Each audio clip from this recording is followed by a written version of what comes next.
Hello everyone, my name is Dan and I make competitive Warhammer 40k content. Today we're going to be talking about playing Warhammer 40k on a budget. Warhammer 40k can be an expensive hobby, but it can actually be a lot cheaper if you do a few kind of simple tricks along the way. So let's talk about a few of the different things we can do to get the most out of our money. We're going to break up these tips into a few different categories, but one of the main ones we're going to be talking about is measure twice and cut once.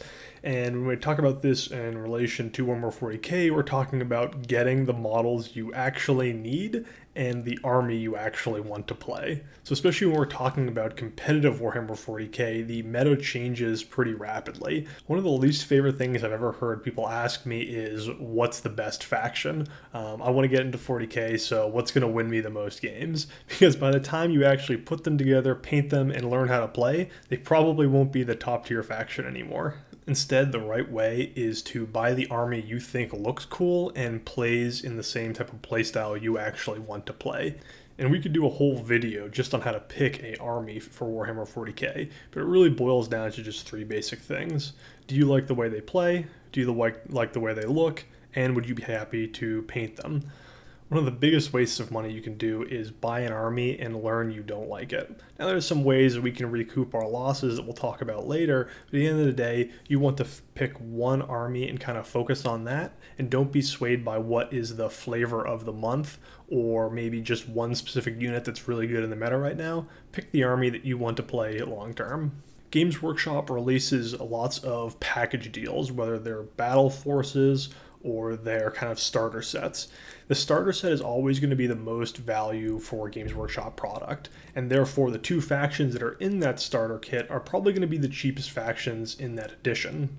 So for 9th edition, we have kind of close combat Space Marines and Necrons. So if you want to play a close combat Space Marine army or a Necron army, that's probably going to be the cheapest army to play. Going from there, a lot of the start collecting boxes or battle forces are going to give you an incredible amount of value, as long as you actually want all the models that come bundled together.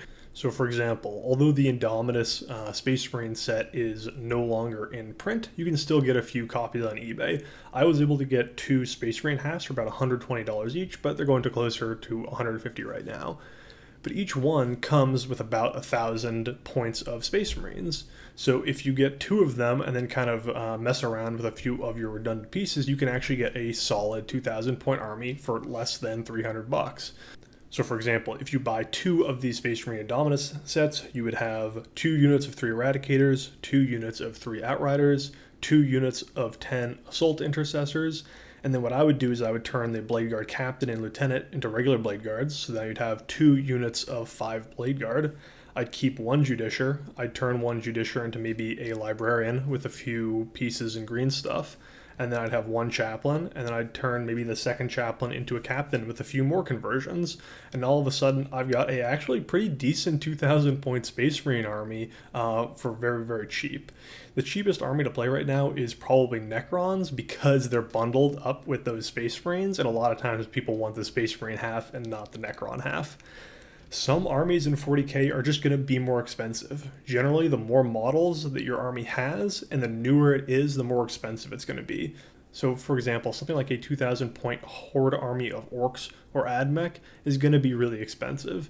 But if you go towards something like Custodes and only have a few different units, you're actually going to save a lot more money. So you do have to make kind of a decision on what type of army you want that fits within your own style, but also that is cheap enough that you can play.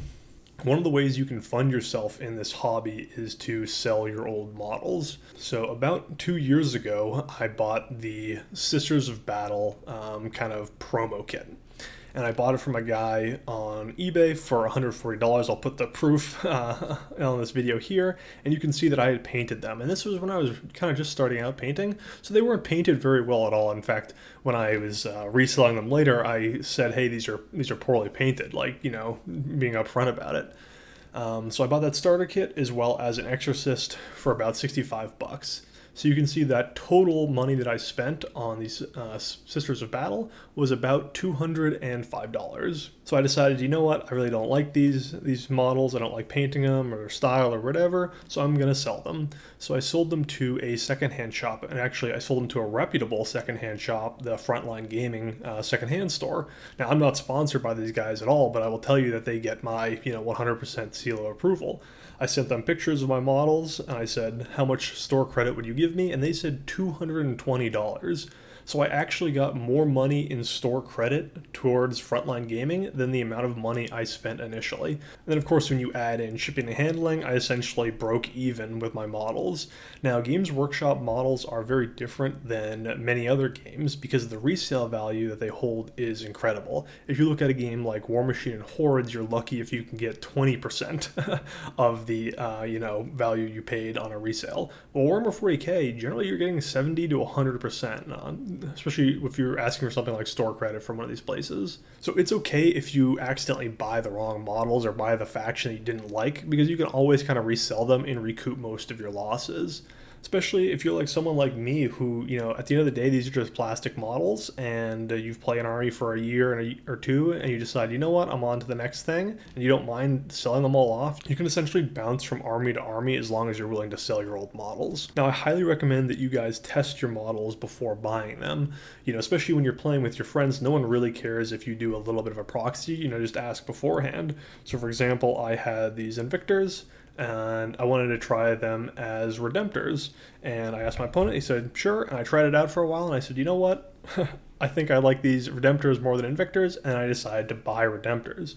But at the end of the day, I would not have wanted to spend 120 bucks on 2 Redemptors to find out that I don't like them and I don't think they're very good. So always be okay with testing models before you buy them. Make sure they fit into the army you actually want to play. It's a big commitment to go through, not only buy the models, but also go through all the effort of painting them as well. And you can do this with entire factions too. I mean, if anyone was in my local area and said, hey, I wanted to try Blood Angels, would you mind if I played your army? I would say, yeah, 100%. Like, let's make this happen and let me teach you how to play while we're at it. So ask your friends if you can try some of their armies too, if you're just getting into the game. You also don't want to buy Warhammer 40k models if you realize that you hate the game and you don't ever want to actually play it. The other thing you can do is you can buy used models. These are going to be much cheaper than new in-box models. You have a couple different options. The first one is actually from, kind of value packs being broken up.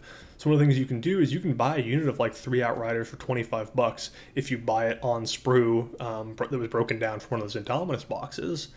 And in fact, you can buy from the old Dark Imperium boxes Bolter and Scepters for super cheap. I think I got them for like 20 bucks for 3 of them, and then I just put some green stuff on them and I made them Plasma and Scepters.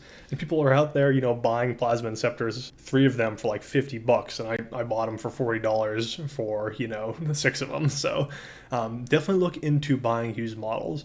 You can also buy models that are primed, painted, everything like that, and it's actually really easy to strip the models down. You just get a material like Simple Green, have the models soak in the Simple Green, and then just take it off with a brush. So if you're looking to save a bunch of money, one of the things you can do is buy used models. One of my buddies about a year ago bought Genestealer cults, and because Genestealer cults were really, really poor in the meta, after being really good in the meta, someone was basically unloading 4,000 points for 300 bucks. My friend just bought the entire thing and got something like 90 Genestealers and like more buggies than he could ever know what to do with. So generally, you'll see these kind of ebbs and flows of people selling or buying models based on what's good in the meta. So maybe look at what's bad right now, because a lot of people are probably trying to sell it while it's bad, and then of course they'll buy it again later when it's really good. But people aren't very good at investing. So if a faction is considered poor, you actually might be able to get some really good deals on them online on eBay, with people selling entire sprues or unpainted, sometimes even unprimed models. My next tip is to use count as proxies or green stuff to kind of modify your guys. So we talked about earlier how I took those Bolter interceptors because they only come with Bolters in the Dark Imperium box, and I basically use green stuff to turn the weapons into plasma guns. And every TO who I've ever talked to has given me the thumbs up to play them, so I've played them in multiple different tournaments, and no one's ever said anything to me against them. The other thing you can do is kind of counts as and proxies. And the important thing for this, especially if you're going to a tournament, is that they have to have the right weapons, the right base size, and generally the right shape. It has to be clear what the unit is that it's representing. And once more, these are things that I'll check with a TO beforehand, and I've never had an issue. One of the things they talk about is the rule of cool. And if you put effort into making something look awesome and it looks cool, then I'm, very confident that you're going to get it approved. So we talked about earlier how I got those two boxes of Indominus Space Marines, but I didn't need two Judiciars, right? So one of the things I did is I took some green stuff and I took a jump pack and I essentially kit bashed a new librarian using the Judiciar body. And I'll show a picture of that here as well. And it looks awesome. I definitely think it looks great, and it saved me from having to buy like a $35 Space Marine librarian.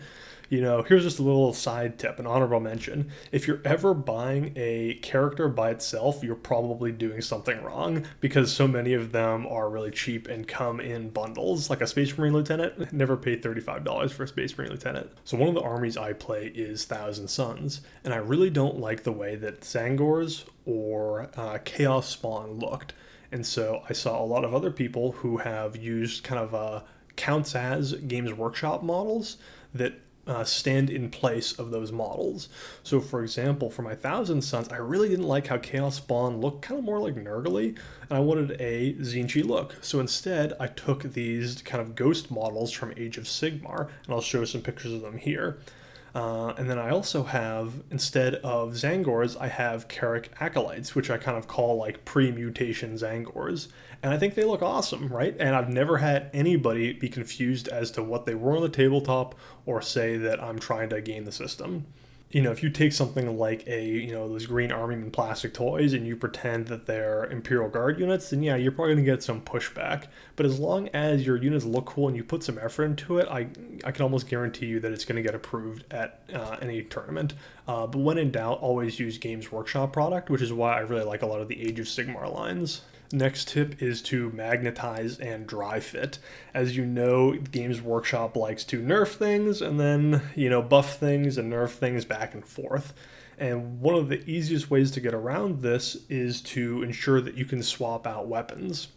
So it's really nice when it comes to something like this in Victor. Do I want the autocannon or do I want the flamer? Well, it doesn't actually matter because I'm not going to do it right now, but I can actually pull this flamer out of the arm socket, and I have the actual autocannon painted separately as well, and then I can just stick them into the arm, whichever one I want to use. So that's dry fit. Or you can actually just get magnets and have arms magnetized. If you have something like a Leviathan Dreadnought with like 4 different arm choices per arm, you don't want to glue something on and have to spend, $60 more for every new Dreadnought just to get a different set of arms. Those type of units should probably be magnetized in order to save money on, different weapon options. And my third and final tip isn't related to models, but it's buying third-party accessory products. You should never have to buy Games Workshop plastic glue. I mean, it's incredibly overpriced.